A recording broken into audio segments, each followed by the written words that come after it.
para os jogadores do Flamengo que ficaram quase uma semana aí em Porto Alegre, então é merecido, né? Evidentemente, não só pela classificação, mas em função do trabalho que eles fizeram, né? Precisam descansar, recuperar, ficar com a família, isso também é importante, esse extracampo. E na sexta-feira se reapresentam normalmente, o famoso amanhã, no CT Ninho do Urubu, para enfrentar a equipe do Vitória às 9 horas da noite na próxima segunda-feira e para virar a chavinha para o Campeonato Brasileiro. É importante vencer o Vitória, até porque o Palmeiras já vai pegar o Sport dentro de casa, então já é 3 pontos praticamente certo, né, para o Palmeiras acabar conquistando, beleza? Vamos avançando aí, pessoal. Ó, quero desejar meu feliz aniversário aqui para Agustin Rossi, né, que sequer sujou o seu uniforme nessa eliminatória, né? Se ele quiser repetir o uniforme, ele vai poder repetir normalmente, sem ter que levar a máquina de lavar. Parabéns, Agustin Rossi, que Deus te abençoe, tá, meu querido? Você é merecedor. Você sabe que eu pego um pouco no seu pé, mas não tem jeito. Torcedor raiz é que elogia, mas que pega no pé também.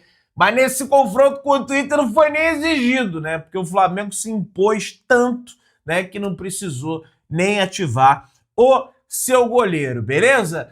Galera, eu queria chamar a atenção aqui para vocês de um negócio que eu acho impressionante no Plata. Eu acho que poucas vezes é destacado. Queria saber se você tem essa mesma visão.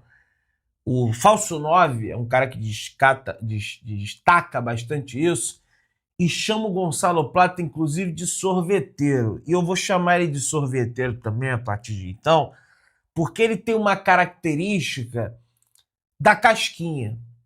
Você joga a bola nele, ele puff, e olha que ele não é grandão não, viu? Ele é mais ou menos aí da minha altura. A diferença entre mim e ele, entre eu e ele, é que ele tem uma compreensão física bem melhor do que a minha, né? Eu nunca conseguiria dar aqueles saltos que ele dá para cabecear, mas ontem, além da casquinha, ele é muito bom de cabeça. Cara. Ontem, o passe que ele dá pro De Arrascaeta de cabeça. A casquinha do gol do Bruno Henrique na Supercopa do Brasil contra o Botafogo é de cabeça. A casquinha que ele dá pro Gabigol na final da Copa do Brasil do ano passado, o passe que ele dá é de cabeça. O passe que ele dá contra o Ceará nesse ano pro gol do De Arrascaeta é de cabeça. É impressionante. Será que Gonçalo Plata seria o maior cabeceador de todos os tempos? Porque é impressionante como ele é bom. Muita gente destaca ele pelos dribles, pela velocidade, pelo aspecto físico, pela raça, porque ele volta para marcar. Ontem ele foi capaz de realizar 9 desarmes, mas é impressionante como ele é bom de cabeça, o sorveteiro Gonçalo Plata, cara. Então é algo que eu vi alguns colegas comentando, sobretudo o falso 9, falei, cara, vou trazer pro vídeo porque é um tema relevante pra gente debater sobre isso. Só não pode ficar com dor de cabeça, hein, Plata? Porque toda hora, né, ei, piadinha nível praça nossa, é brincadeira, hein? Negócio é o seguinte, minha gente, a imprensa gaúcha confirmou o tal do papel picado que jogaram lá, que ficou aquele papel de plata, né? Todo, rapaz, para cada gol do Flamengo durante a semana, né, tinha ali um papel picado, né? Porque o Flamengo, no final das contas, no agregado, meteu 6 no Internacional. Segundo o jornalista Diogo Olivier, ele falou o seguinte: foi comprado um papel que não era para ser de prata, era para ser branco. E foi comprado na quantidade errada. Ih, rapaz! Além disso, o papel foi lançado de forma errada. Em resumo, compraram o papel errado, quantidade errada e lançado no momento errado. Hat-trick, música no Fantástico.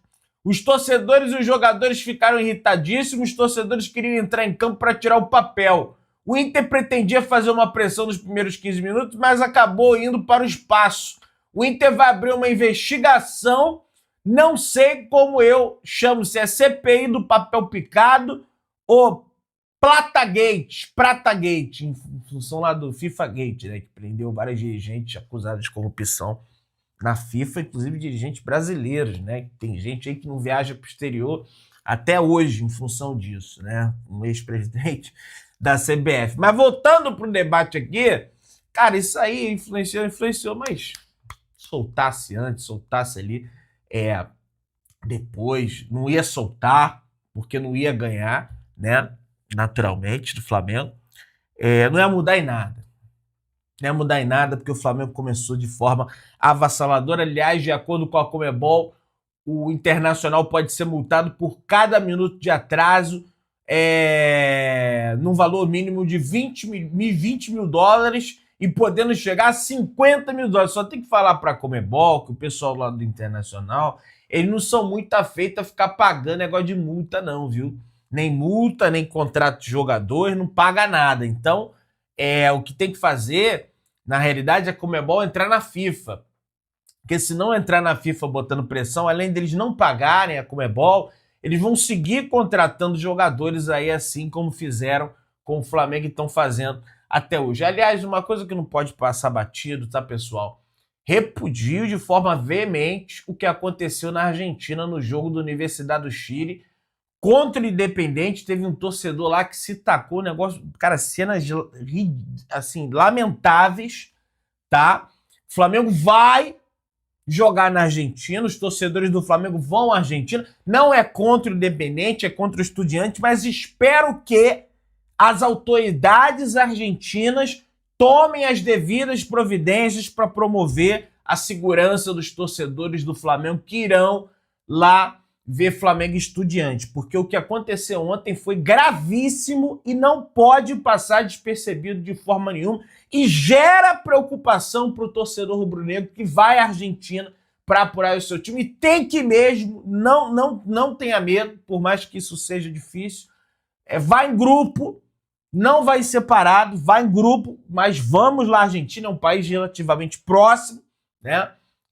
Faz fronteira com o Brasil, não é uma Colômbia, né? Se tem dinheiro, tem oportunidade, tem tempo, vai no jogo, eu vou, apesar de não estar indo em todos, o Gordola tá indo, nesse da Argentina eu vou, só tô esperando sair a data aí para fazer essa cobertura maravilhosa para vocês, beleza? Pessoal, Flamengo não sofreu gols em 30 jogos dos das 51 partidas disputadas na temporada 2025, das 34 vitórias do Flamengo no ano, em 25 delas o Flamengo sequer tomou um gol. É uma das melhores defesas do futebol brasileiro dos últimos tempos. E isso é um quesito muito importante para as duas competições, evidente, para os pontos corridos também, mas para o mata-mata sobretudo, porque se você tem um mínimo de um aproveitamento no ataque, você não é vazado, você vence o jogo. É um cálculo básico,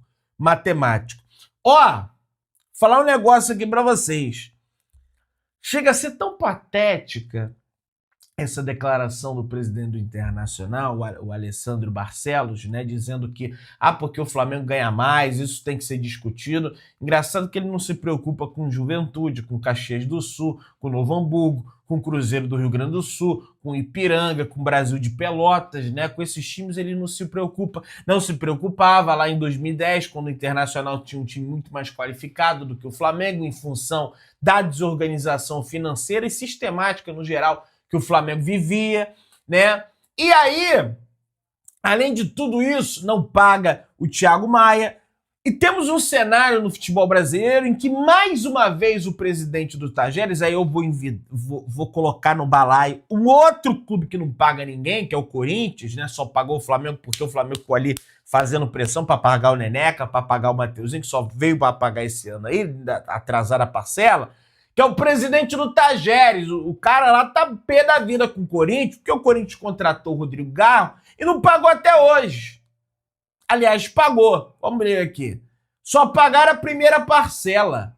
É uma vergonha terem o melhor 10 do Brasil. Só não tem o melhor 10 do Brasil, eu discordo de você, tá, o presidente Tajeres? Jogando 2 anos sem pagar. Esses clubes não deveriam estar na primeira divisão. Tem que ser como é na Itália. O espertinho que deve tem que cair para a segunda ou terceira divisão. É uma vergonha o que faz ser dirigente. Tá lá o cara ser um jogador, um Corinthians reforçado. assim como é o caso do Internacional, dá para traçar um paralelo, e não paga lá o Tajeres de Córdoba. É importante que a gente fale sobre isso, até para a gente ganhar volume nesse debate para falar sobre o fair play financeiro, porque é engraçado. Quando fala-se em criar uma liga no futebol brasileiro, fala muito em direito de transmissão. Ah, porque os direitos de transmissão, o Flamengo tem que ganhar menos, porque está aí o fair play financeiro. E o fair play financeiro vai ser colocado em prática, né? É conveniente só debater a pauta dos direitos de transmissão e não falar sobre o fair play financeiro, que nada mais é você gastar o que você arrecada. Não se trata de teto de gastos. Ó, só pode gastar até tanto. Não é isso, gente. É você gastar de forma responsável financeiramente falando, respeitando a sua arrecadação. Isso evita que esses clubes se endividem e sejam caloteiros. Isso tem que ser colocado em prática no Brasil. O Flamengo ontem superou o São Paulo na Copa Libertadores da América após a classificação em cima do Internacional. O Flamengo chegou ao número de 106 triunfos, tá? Em 188 jogos. O São Paulo tem 105 vitórias na Libertadores em 217 disputadas, galera. Então, o Flamengo ultrapassando o São Paulo nessa marca importante. E, cara, que o Flamengo seja tetra, que aí ninguém vai parar o rubro-negro. Ninguém vai parar. Nós somos o único tetra da Libertadores no Brasil. Você abaixa sua bola aí, acabou. Não vai ter argumento. Já não tem, né? Se for tetra, então, aí, meu amigo, ferrou de vez, tá? Galera, o goleiro do Flamengo, Agustin Rossi, ontem destacou a dominância no Flamengo nos 2 confrontos diante da equipe do Internacional. E o aniversariante de hoje disse: primeiro é enaltecer o jogo de hoje. Enaltecer os 3 jogos, na verdade, que jogamos contra o Inter. Fomos dominantes e estou feliz pela classificação, falou o Agustin Rossi. A gente sempre tenta melhorar. Temos um treinador que gosta de olhar vídeos, olhar o rival. A gente sabe que não vai sair da forma perfeita, mas tentamos corrigir sempre. Tentamos não deixar cair a intensidade no segundo tempo. E ontem, de fato, o Flamengo foi intenso no primeiro tempo e foi intenso no segundo tempo.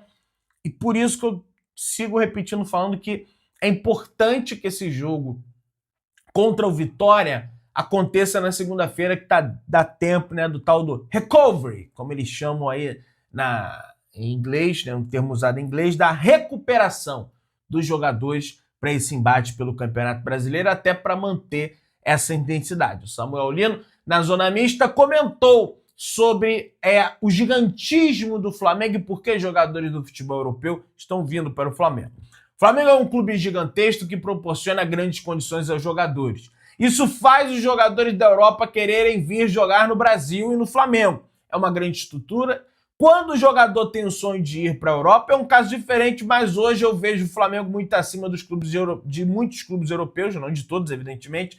É um gigante aqui da América do Sul, falou Samuel Lino, né? Que por mais que o pessoal tá reclamando, né? Não todo mundo. Pô, Pedrão, no primeiro jogo lá contra o Atlético, o cara até jogou bem, mas o cara tá se adaptando. Ontem, bem ou mal, participou do gol. Ele, quem faz a jogada, vai para cima do lateral do Internacional, Aguirre, dá um drible, corta, bate pro gol, o Rocher. Ah, o goleiro falhou. Aí é problema dele. Nossa zaga falhou lá na saída de bola contra o Atlético Mineiro. Os caras aproveitaram. Falhas são inerentes ao jogo de futebol. Vão acontecer a todo momento. Agora, a questão é aproveitar, assim como o Flamengo aproveitou no duelo de ontem. Falando em duelo, no próximo sábado o Flamengo enfrenta a equipe do Barcelona, torcedor rubro-negro, no estádio do Maracanã, sub-20. Para esse confronto já foram vendidos 31.252 bilhetes. A carga total é de 38 mil torcedores. O Flamengo não deve deixar à disposição todo o Maracanã, porque não tem expectativa que venda todos os ingressos. É um mundial, mas é uma partida sub-20, naturalmente, né? E, cara, já vários clubes no Brasil não botam 30 mil torcedores num jogo do time principal. O Fluminense, por exemplo, vira e mexe. O Botafogo, então, eu não vou nem falar, né? Para não parecer humilhação. Galera, há um mês das quartas de final da Libertadores da América, o Flamengo espera reforços para o duelo diante da equipe do Estudiantes, além do Eric Pulgar, que hoje é o único jogador que está no departamento médico do Flamengo, e o Felipe Luiz revelou que ele deve voltar a tempo, né? Para a próxima fase diante da equipe do Estudiantes, aí o que até vai virar uma dor de cabeça boa para ele decidir quem vai jogar nesse meio de campo do Flamengo.